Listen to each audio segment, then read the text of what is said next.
Hello my friends, welcome to my channel. If you're new here, my name's Elaine and today we're going to do some bookish confessions. I started out on YouTube a good few years ago now doing booktube videos and I kind of petered off and I've been trying to get back into it a bit lately because it's fun and I love books.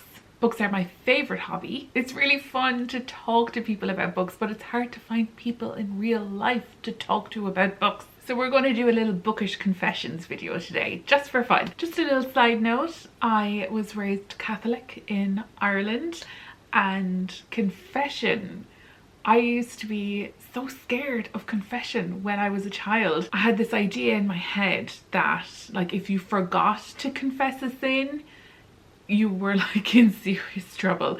Like if I had 4 sins to confess and I forgot one and only told him 3, I'd leave confession with like 5 sins and I would just feel so guilty and I'd be convinced that I was going to be carted off to hell or something. So like the whole idea of confession or forgetting to confess was like worse than committing a sin to my childhood self, which like I would have been, what were my sins when I was a child? Probably not listening to my parents or something like that. Oh, the lessons we learn as children. Anyway, on to the bookish confessions, which, you know, there'll be no consequences to these, hopefully. So my first confession is that I sometimes prefer the movie to the book, or the fan fiction to the movie, I guess, or the book. But I'm thinking mostly of Jurassic Park with this one, Jurassic Park by Michael Crichton. The movie is so much better than the book. And I would be really surprised by anyone who said that they prefer the book to the movie for this one. Jurassic Park is such an iconic film and the characters are way more likable in the film. It's visually fantastic. It's just a joy to watch and it wasn't a joy to read. My next confession is that I sometimes, like I read spicy books, but I sometimes skip the spice. And also fight scenes, I will skim read those sometimes. It's usually like if I'm reading a romance or romantasy, something like that, and if the characters, the love interests, whatever, if they get together really early and then there's just loads of like smut scenes or spice scenes, whatever you want to call it, it gets kind of boring. So I just kind of skip them. Like, and with fight scenes, you're just reading a series of actions and movements and it can get boring. So sometimes I skip it. My next confession is that I stole a book from my school library. But it was an accident. I was like 13 or 14. I was very young. I think I was 13 because it was my first time going to the school library, and whoever the girl was working there, it was a student, she clearly didn't know what she was supposed to be doing. So when I went up to her with my book, which was Carrie by Stephen King, she wasn't sure what she was supposed to do, so she told me to just take it. So I did.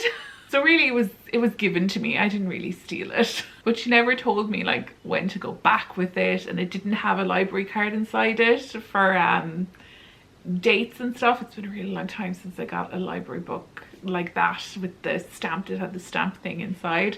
This was a long time ago. Next then, and I'm actually kind of ashamed of this one, is that I window shop books in bookshops and then buy them online. Don't do this too much because I do really want to buy my books in person in local bookshops, preferably not chain bookshops. So like my local bookshops, I want to buy the books in them, but sometimes they are a lot more expensive. So if there's a book that I really want and it's like 15 euro in the bookshop but 5 euro on Amazon, I'm gonna get it on Amazon. But it also depends, like if it's at the start of the month and I have loads of money, I'll be more likely to buy the book in the bookshop. But if it's near the end of the month and I don't have that much money left but I really want the book, I'm gonna get it on Amazon.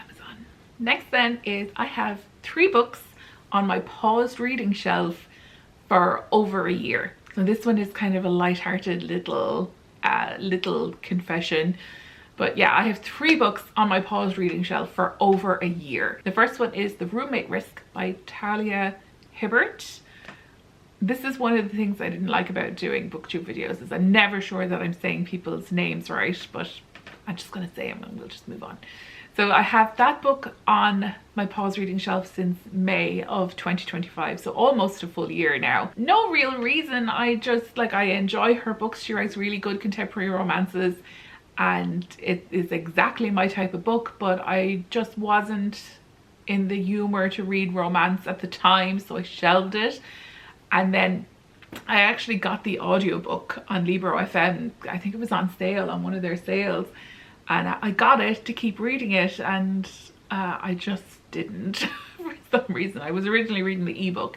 Sometimes if I do stall on a book like that, I'll get the audiobook and listen to it while playing games or painting, and that moves me through it, but I just haven't been in the humor for this. But I was really enjoying it, so I do want to finish it, which is why it's on my pause reading shelf and not just DNF'd. And then I have My Dark Vanessa by Kate Elizabeth Russell since December 2024, and this is paused because it's a heavy book. It's a dark book, deals with a heavy, upsetting topic, so I was just taking a break from it. I reached a point in it, like something happens where you could take a breather for a moment, so I took my breather and I fully intend to go back to it. It's just that each time I think of it, I don't want to go back into it. I just need to be in a different headspace for it. And then the last one is What We Don't Talk About When We Talk About Fat by Aubrey Gordon. Hope I said that title right. So that's on my pause reading shelf since around December of 2024 as well. There's no real reason I stopped reading it either. It's a non-fiction book about how people see fat people and what it's like living as a fat person. Really interesting, and I was enjoying it again. I just wasn't in the humor, and I'm actually so close to finishing it, so I should really just pick it up and finish it. My next confession is that I DNF'd Iron Flame and then googled the ending. I was so excited for Iron Flame. I had it on pre-order on Amazon to get the ebook, and I stayed up till midnight so that I would get the book and I could start reading it straight away for an hour or two. And I was really into it at the start. I really enjoyed it for a while, and then some things started happening that felt like we were just rehashing loads of things from the first book, Fourth Wing, and I found it boring. I got to about halfway, maybe even 3/4 of the way, I don't think so, around halfway I'd say, and I just did not want to read it anymore. I was curious about what the ending would be, so I googled the end, and I'm glad I didn't make myself read it. The interesting stuff from the book was going to take a long time for me to get to, so I'm glad I didn't put in the time. Like, I would have just ended up hating it, so I'm glad I didn't do it. And now that I don't hate the book, I didn't leave it with this hatred, just this bit of feeling of like, oh, I might continue the series, maybe. And my final confession is a little light-hearted one again, and it is that I buy multiple copies of books that I really like, which is not really much of a confession, just a little bit of information, I suppose. This mostly applies to Ali Hazelwood. I have multiple copies of several of her books. So one of her books, Love on the Brain, I have a paperback edition, I have an Afterlight hardcover edition, and I have the ebook and I have the audiobook. Yes, I have 4 copies of that book. I've read the ebook and I've listened to the audiobook, but I haven't read the print versions yet. I got the paperback version just because I wanted to have a paperback edition after reading the ebook, and then I got the Afterlight hardcover edition just because they were doing a set of Ali Hazelwood books, so it came in part of it. But I would buy another limited edition version of that book if a really nice one came out. And then there's a few books that I have the ebook and the audiobook too. And some of them I have print as well. I'm sure there's another one that I have 3 of, probably another Ali Hazelwood. I have an ebook of 10 Trends to Seduce Your Best Friend by Penny Reid. I have that as ebook and audiobook, and I would like to get the print one, but I think it's self-published and it's quite expensive just for a paperback edition, so I've been putting it off. Buying books and reading books are 2 separate hobbies. It's like I'm building a collection as well as getting books to read. So those are my deep, dark, bookish secrets. Do you share any of these? I'd be really interested to know. I can't be the only one that skims the smut scenes and the fight scenes in books. I seriously doubt I'm the only person that does that. And I'm sure I'm not the only person that window shops in bookshops and then buys books online, but I would understand if you didn't want to share that. And I know I'm not the only person that has multiple copies of books they love. But that is it from me today. Thank you so much for joining me, and I will see you in the next one.